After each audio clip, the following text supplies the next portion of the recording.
New Arts and Media Studios in Milwaukee, I'm Charles Purcell. This is The Log. Happy holidays.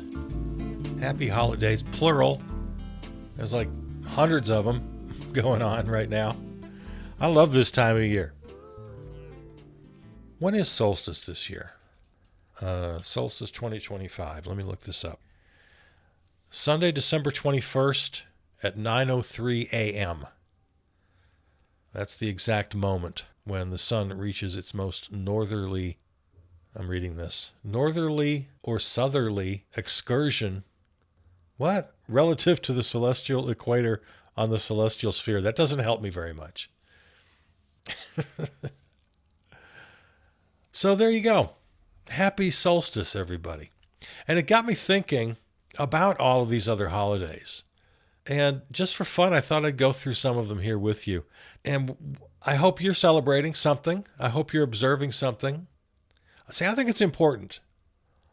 I stripped away all of my love for organized religion. But when I left organized religion, I still felt awe, which is, I think, the best word for it. For just the universe, the cosmos, for all of it, for reality itself, for life, for all the questions we'll never be able to answer. That's been my philosophy really since childhood, 12 years old. I kind of figured, well, science will continue to give us answers. Every year as we look back at the events of the year, undoubtedly there are going to be some scientific discoveries. That's just the way things are. And that's great.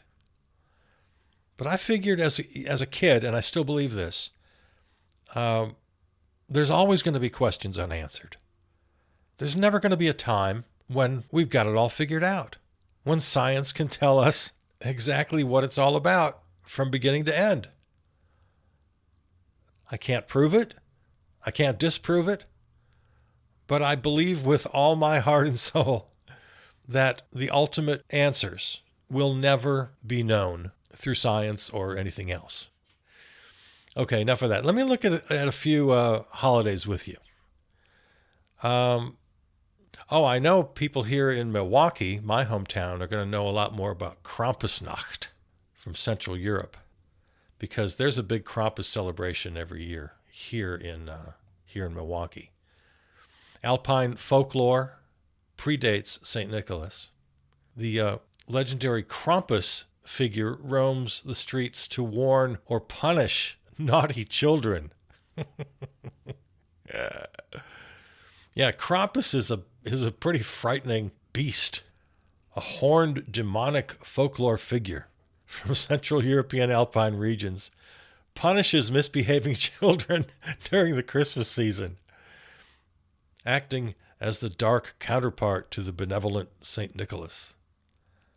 Depicted as a hairy goat-like beast with horns, hooves, and a long tongue, Krampus carries birch branches to swat away bad children, often in parades on December 5th, which is Krampusnacht, December 5th. His origins lie in pre-Christian pagan traditions, later integrated with Christian customs as a stick to St. Nick's carrot. Yeah, if you're not familiar with Krampus or Krampusnacht, I do encourage you to take a look. Austria, Germany, Bavaria, other alpine areas, has gained significant attention in North America through internet culture, films, and a growing interest in darker holiday themes, often portrayed as an anti-hero fighting consumerism. Oh, that's interesting. I like that. Oh, Krampus is anti-consumerism. I didn't know that. Okay. I'm going to do some further reading on this. I'm excited. Yeah, there's a great tradition here in Milwaukee. There's a big love of Krampus. Okay. I like it. All right. For my fellow recovering Catholics out there, the Feast of the Immaculate Conception, we all know that one, celebrates belief that Mary was conceived without, I'm sorry, I shouldn't laugh. I'm sorry, I know I shouldn't laugh. conceived without original sin. Her conception was immaculate. Okay. La Posadas, Mexico, Latin America, U.S. reenacts Mary and Joseph seeking lodging. Processions, songs, piñatas, and shared meals over several nights before Christmas. I like that, with a special emphasis on Mary and Joseph. And of course, that's the ultimate children's play, right? They put on the nativity scene. Have you any room in the inn? I forget who first said it. That was a joke. Maybe it was on a sitcom or something. The kid playing the innkeeper says, "Sure, come on in."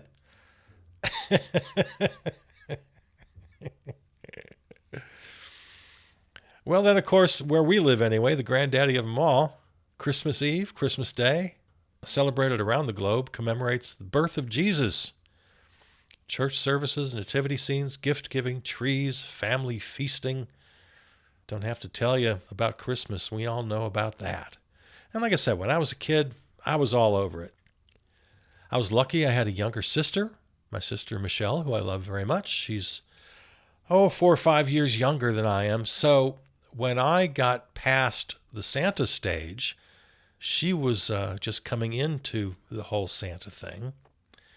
And so I was able to really enjoy that for a few years, kind of encouraging her. And we'd see little tracks in the snow from birds or rabbits or something, and we'd say, those are the elf tracks.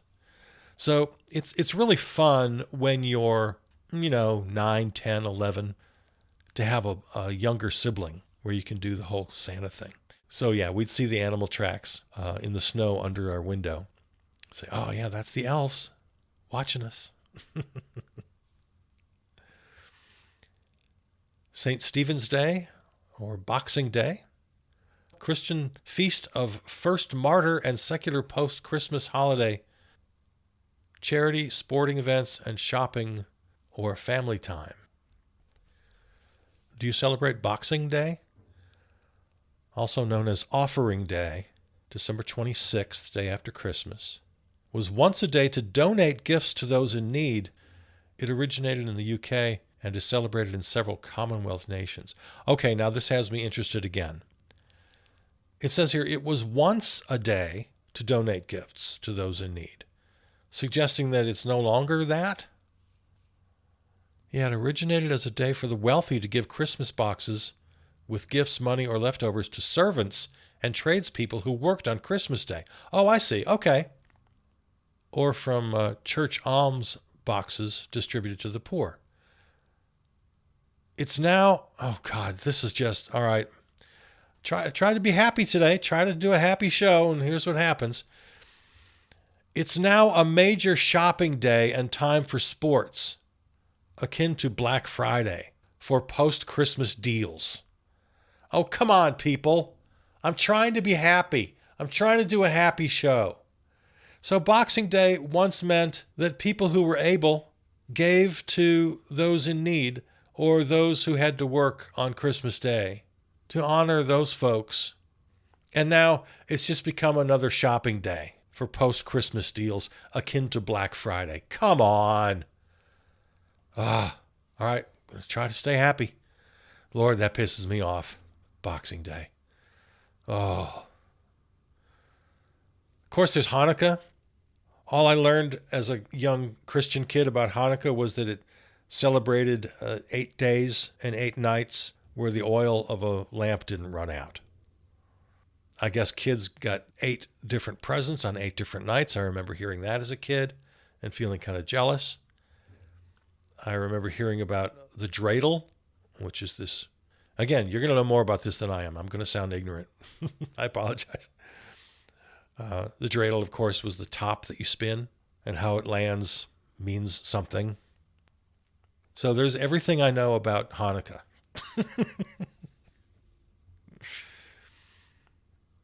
Bodhi Day, Buddhists, marks Buddha's enlightenment. There's meditation, chanting, and simple observances, sometimes decorating a Bodhi tree. Okay. Yule, neo-pagan, Wiccan. Winter Solstice Festival, reviving Germanic traditions. Bonfires, evergreen decorations, rituals honoring the returning of the light. Yeah. And this, of all the different holidays, hundreds, thousands, who knows, this seems to be the oldest that we know of. I mean, these are basically indigenous people. These are the indigenous people of Europe. And so I feel a great kinship to them more than I do the folks who came afterwards, especially the post-Christian folks. History just gets so weird at some point. We go from indigenous people all around the world, and then Christianity takes hold, and Islam takes hold, and then there's European exploration and imperialism and colonialism. I guess that's why I felt such a great affinity to my particular indigenous ancestors. I know I live on a continent. My indigenous ancestors didn't live on this continent. I'm a visitor here. And when you get that mindset, it's a whole different way of looking at the world. I love where I was born and where I grew up and where I still live. But I know deep in my heart that the deepest feeling I have is that I'm a visitor. I'm a guest. Indigenous peoples lived in their parts of the world for tens of thousands of years, tens and tens of thousands of years. The world we know of imperialism, colonialism, capitalism is very new by comparison. And so that's one of the reasons I love the solstice. It reminds me of who I am at my core and who we all are together without the imposed order and rules and mechanisms of this very, very perverse and damaged system we live under. Shaba Yalda, pardon the pronunciation, ancient Persian solstice night. Families stay up late eating pomegranates and watermelon and reciting poetry to welcome longer days. Can you imagine? Stay up late eating pomegranates, watermelon, and reciting poetry with your family and friends. We can do so much better than we're doing right now. This is bittersweet, really, too. I mean, I'm telling you how much joy I take in the solstice. It's also just sad to what we've become. And damn it, it's not us. It's the handful of billionaires who've decided for us how things are going to work. Anyway. All right, let's keep going here. Dongxi. I think that's how you pronounce it. Dongxi. China, East Asia. It's a Chinese solstice festival with Confucian roots. Family gatherings, eating tangyun, or dumplings, symbolizing reunion and warmth. Soyal. This is a Hopi tradition of U.S. Southwest. Winter solstice ceremony to welcome back the sun and Kachina spirits. Secretive rituals, prayer sticks, and community blessings. Okay, I'm sure not only the Hopi, I'm sure each of the native nations here on Turtle Island had similar ceremonies. Stonehenge solstice gathering, that's always fun for those of us with European roots. Modern solstice observance at Stonehenge. Crowds greet sunrise with drumming and neo-pagan ceremonies. You can watch sunrise at Stonehenge via live stream now. I've done that several times on the solstice.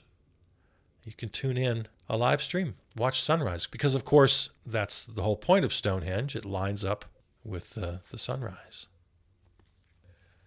Saturnalia, ancient Rome.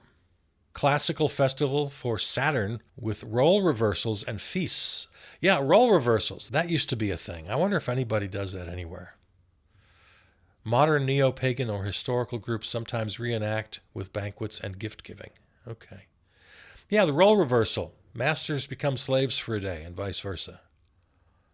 I'm sure the masters didn't let it get out of hand, but still.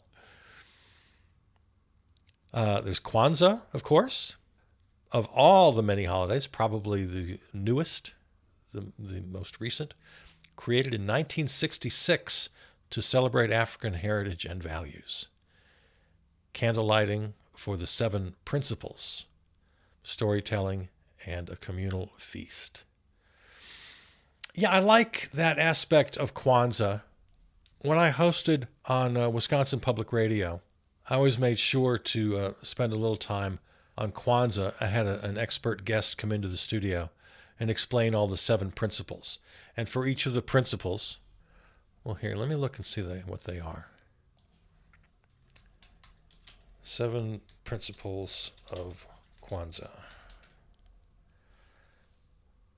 Unity, self-determination, collective works and responsibility, cooperative economics, purpose, and creativity. One more, faith. And each one has an African name. Unity is Umoja. Creativity is Kumba. Faith is Imani. So I forget exactly how it goes, but you take each day of Kwanzaa to celebrate that particular principle. And then on each day you have a particular greeting and response. So the standard greeting is Habari Gani, which is a Swahili phrase that means basically, what's up? What's the news? What's happening? Habari Gani. And then the response is the principle of the day, also in Swahili. So if you meet somebody on the first day of Kwanzaa, you say, Habari Gani. And the person says back to you, Umoja, which means unity. There you go, Kwanzaa. I like it. In Nordic parts of Europe, St. Lucy's Day and St. Lucia Day, I guess it's the same thing, honors the early Christian martyr, St. Lucia. Processions led by a girl in white with candle crown, songs and saffron buns. Okay, I got some Nordic in me. My particular origins are Irish, Scottish, and Swedish. What else here? Lori, Northern India, Punjab. It's a winter festival tied to harvest and solstice, bonfires, songs, sweets with sesame and jaggery. What is that? Do you know what that is? Here, let's look up jaggery and see what that is. It's a traditional unrefined sweetener made by concentrating sugarcane juice or palm sap. Okay. Oh, mummering. My friend Frank, my dear friend Frank Skillman, who just passed earlier this month. I've told you about Frank. I love the guy. Yeah, we lost him this holiday season. He was big into this. UK, Ireland, Newfoundland, to be a mummer or to go mummering.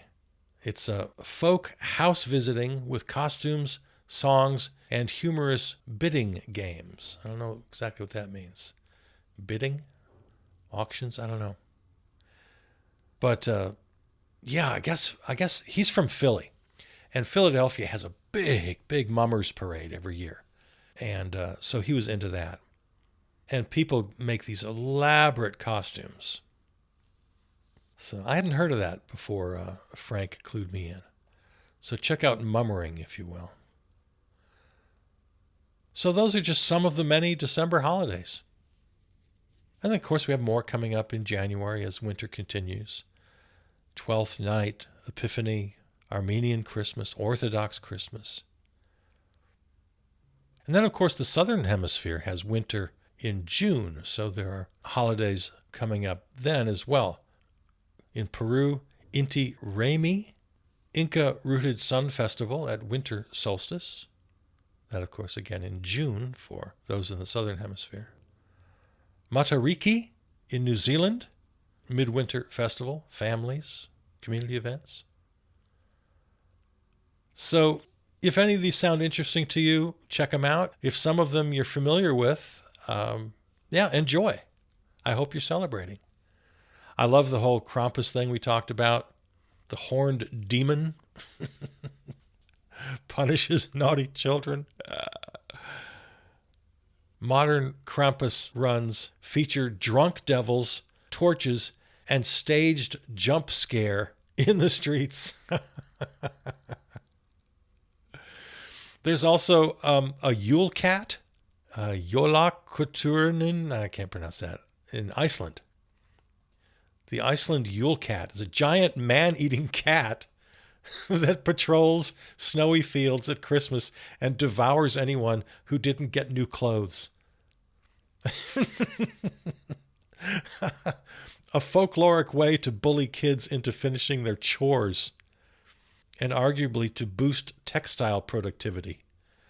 So, to promote Iceland's textile industry, there's a giant man-eating cat that devours anyone who didn't get new clothes for Christmas.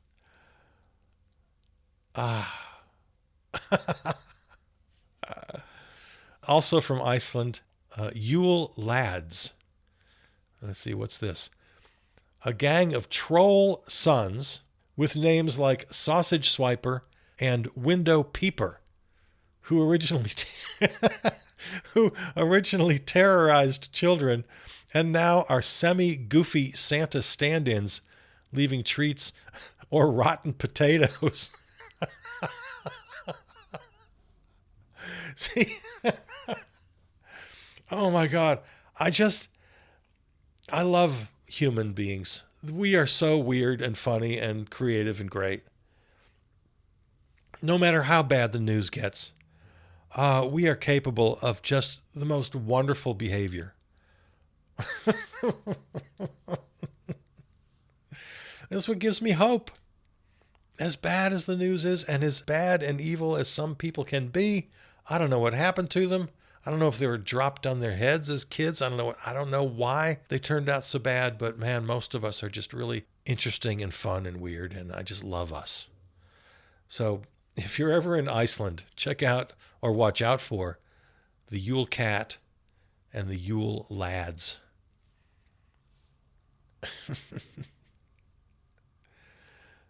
There's a character in Wales called Marie Lwyd, Lwyd. I don't know how you pronounce that. A person carries a real horse skull on a pole, draped in a sheet with glass eyes, going door to door at New Year. Households must engage in a rhyming insult battle with the ghost horse party, and if they lose, Marie comes in to drink and party. Oh God, it's so good. We're the best. We're the best. Humans are the best.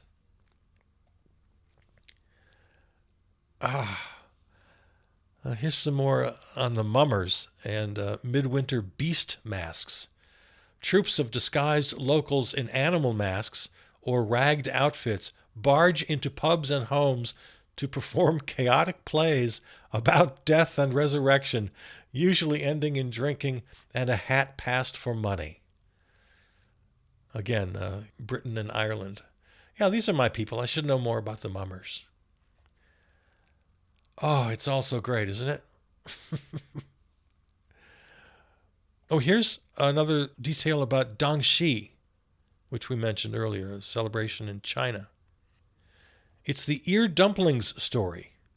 One legend says a benevolent doctor handed out ear-shaped dumplings to the poor in winter so their frost-bitten ears wouldn't fall off, leading to a custom of eating dumplings for warmth and luck at solstice time. So get your Dongxi ear dumpling. I mentioned briefly that role reversal is often a part of these ceremonies. Social hierarchies were symbolically flipped. Slaves were publicly served by masters, allowed to speak freely, and sometimes wore a freedman's cap while masters dressed down and waited on them.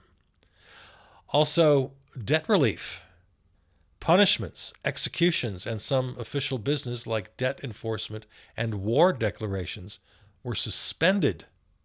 The rich were expected to give gifts and sometimes cover rents or help the poor financially during the festival. Those were elements of Saturnalia.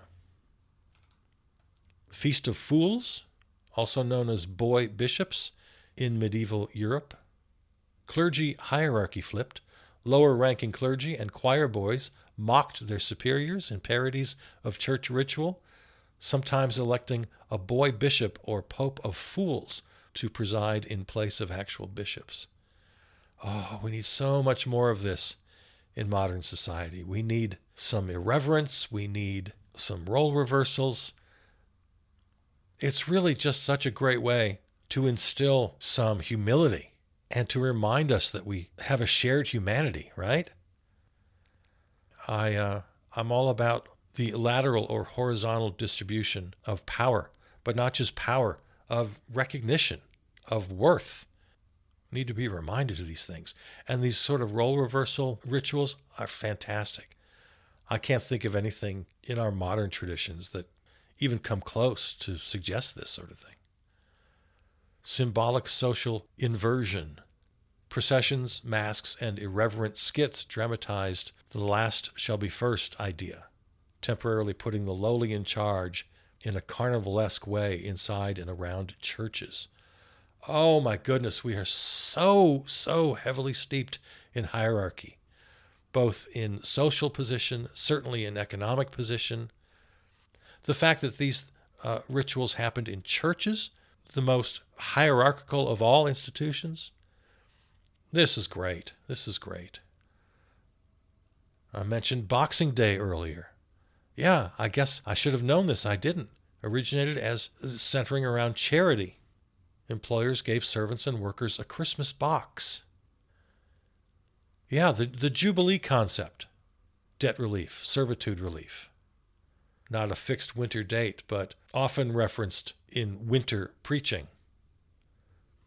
The biblical year of Jubilee called for release from long-term debts and servitude, restoration of family land, and a kind of economic reset after set cycles of years. While not a winter festival itself, Jubilee ideas of debt relief and social leveling often surface in Christian teaching around Advent and New Year as a model of radical reset and justice. That's what I'm talking about. That's what I'm talking about. I think we should know our history better. I think we're capable of great things. I think the human spirit is wonderful and beautiful. And I think we have to absolutely eat the rich. We got to do everything within our power to, I know we can't go back in time. I don't think we should, and I'm not asking us to do that. But we can absolutely recapture this spirit and use it to make real change. And this is a great time of year. It's why I love this time of year. It reminds us who we really are. So whatever holidays you celebrate, I hope you can incorporate some of these wonderful life-affirming ideas and keep them in your heart year-round. All right. I love you. Happy holidays.